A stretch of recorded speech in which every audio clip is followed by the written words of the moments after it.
بہت محنت کرنی پڑتی ہے قرآن سنانے کے لیے. لیکن حافظ صاحب نے پوچھا حافظ صاحب آپ کو قرآن پڑھنے کے لیے موقع ملتا ہے وقت نکلتا ہے؟ انہوں نے جواب کیا دیا جیسے ہم یہاں کہتے ہیں النقش فی الحجر. اگر کوئی انسان پتھر میں نقش کر دیتا ہے تو وہ نقش بیٹھ جاتا ہے.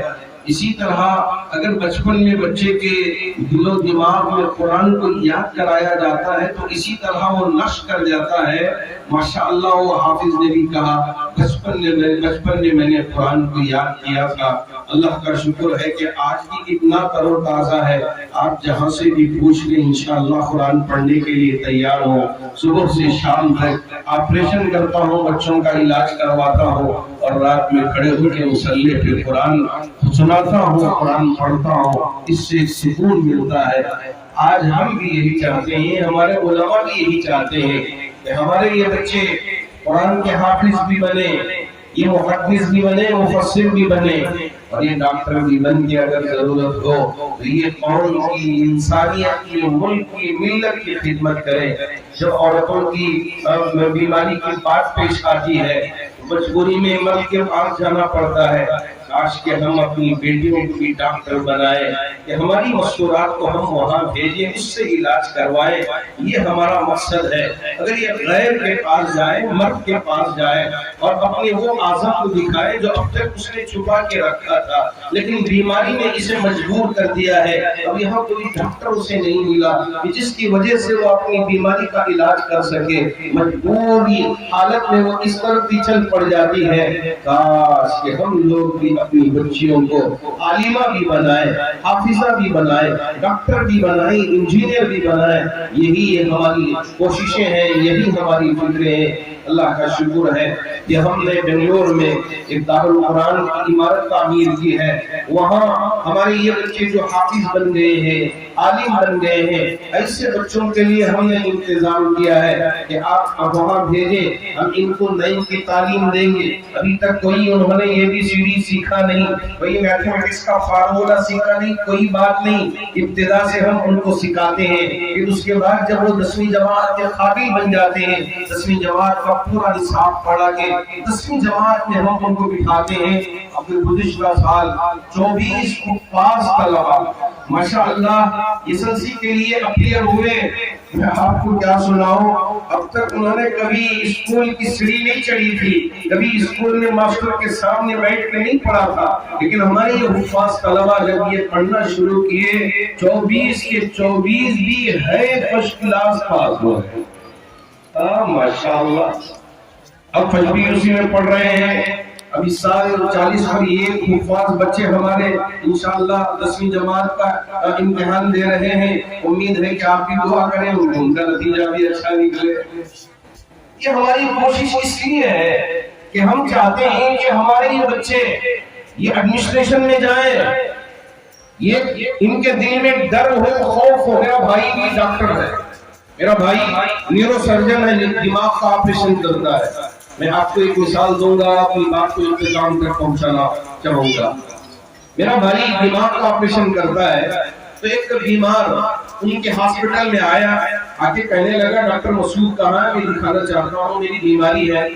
تو کسی نے کہا کہ ڈاکٹر مسعود اوپر روڈز پہ گئے ہیں, جن کے آپریشن ہوئے ہیں ان کو دیکھنے کے لیے گئے ہیں, ایک اور ڈاکٹر ہیں آپ ان کے پاس چلے جائیں. اب یہ بیچارہ اپنی پوری فائل لے کے گیا. لے کے وہاں پہنچنے کے بعد ڈاکٹر نے کہا آپ کی بیماری ایسی ہے کہ 3 دن میں اگر آپ کا آپریشن نہ کیا جائے تو آپ مر جائیں گے. اب یہ بیچارہ منہ لٹکائے ہوئے باہر آیا. اتفاق سے اوپر سے میرے بھائی نیچے آئے. اب یہ شخص کہا او ڈاکٹر مسعود یہی ہے.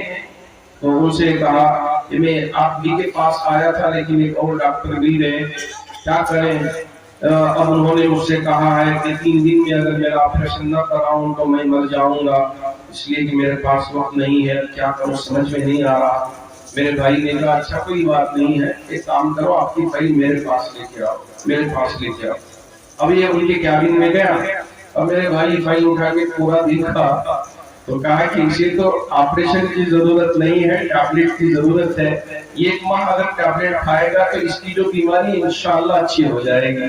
آپ نے وہ ٹیبلیٹس لکھ کے دے دیا، کہا کہ جاؤ، اور یہ سوچنے لگا، ڈاکٹر نے کہا 3 دن میں مر جاؤں گا، کہا موت و حیات اللہ کے ہاتھ میں ہے، کوئی مارنے والا نہیں ہے اور کوئی مرنے والا نہیں ہے، جاؤ جا کے ٹیبلیٹ کھاؤ، انشاءاللہ اچھے ہو جاؤ گے۔ اب یہ بیچارہ گیا اور جا کے کھانا شروع کیا، تو دوسرے دن ڈاکٹر یعنی ہاسپٹل کا جو ایڈمنسٹریشن ہے انہوں نے میرے بھائی سے کہا کہ آپ ذرا ہماری میٹنگ میں تشریف لائیے، ہمارے پورے جتنے بھی ڈائریکٹرز ہیں وہ آپ سے بات کرنا چاہتے ہیں۔ بھائی گئے، پہلا سوال میرے بھائی سے یہ کیا، کیا ڈاکٹر صاحب آپ ہماری ہاسپٹل کو بند کرنا چاہتے ہیں؟ میرے بھائی نے پوچھا کیوں، کیا قصہ؟ تو انہوں نے کہا ہمارا ڈاکٹر آپریشن بھی لکھ کر دیتا ہے اور آپ آپریشن کو کیے بغیر آپ دوائی لکھ کر بھیج دیتے ہیں، تو پھر ہمارے ہاسپٹل کیسے چلے گی؟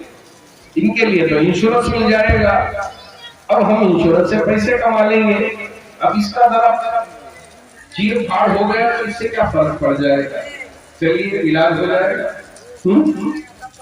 میرے بھائی نے کہا میرے باپ بھی عالم دین ہیں، میں شروع سے اللہ اور اللہ کے رسول کو سمجھ کر زندگی آگے گزاری ہے، اس لیے کوئی غلط کام نہیں کروں گا، اگرچہ کہ اس سے مجھے پیسے نہ بنتے ہوں کوئی بات نہیں ہے، اگر کروں گا تو صحیح کام کروں گا، غلط کام نہیں کروں گا، اگر آپ مجھے رکھنا چاہتے ہیں رکھ لیں، نکالنا چاہتے ہیں نکال دیں۔ میرے بھائی آج کل یہ جو سب ڈاکٹر پیسے بٹورنے میں لگے ہوئے ہیں، اگر ایسے ڈاکٹرز مل جائیں تو ہم کیا کر سکیں گے؟ اس وجہ سے ہم چاہتے ہیں کہ ہمارے یہ حافظ بچے، عالم بچے اگر یہ پڑھائی پڑھ کے ڈاکٹر بھی بنیں گے تو انسانیت کے لیے علاج کرنے والے ڈاکٹر بنے، یہ پیسے بٹورنے کے لیے یہ پیشہ ور ڈاکٹر نہ بنے، یہ ہماری کوششیں، یہ ہماری فکریں۔ بس ہم یہی آپ سے گزارش کرنا چاہیں گے کہ آپ احباب بھی یہاں اس بات کی نیت کریں، ہم بھی انشاءاللہ جو ہم سے بن پڑتا ہے کوشش کریں گے، اللہ کرے کہ اللہ رب کی، ملت کی، انسانیت کی، ملک کی خدمت کرنے کا موقع مرحمت فرمائے۔ میں اپنی بات کو اختتام تک پہنچانا چاہوں گا اور خاص طور پر ہمارے حضرت مولانا مجاہد صاحب کا اور دوسرے علماء کرام کا بھی شکریہ ادا کرنا چاہوں گا کہ انہوں نے یہاں مجھے پہنچنے اور یہاں کے حالات دیکھنے اور آپ کے سامنے کچھ باتیں پیش کرنے کا موقع مرحمت فرمایا۔ اللہ کرے کہ اللہ ان باتوں پر مجھے بھی عمل کرنے کی توفیق عطا فرمائے اور آپ میں سے ہر ایک کو بھی ان باتوں پر عمل کرنے کی توفیق عطا فرمائے۔ آمین وآخر دعوانا الحمدللہ رب العالمین۔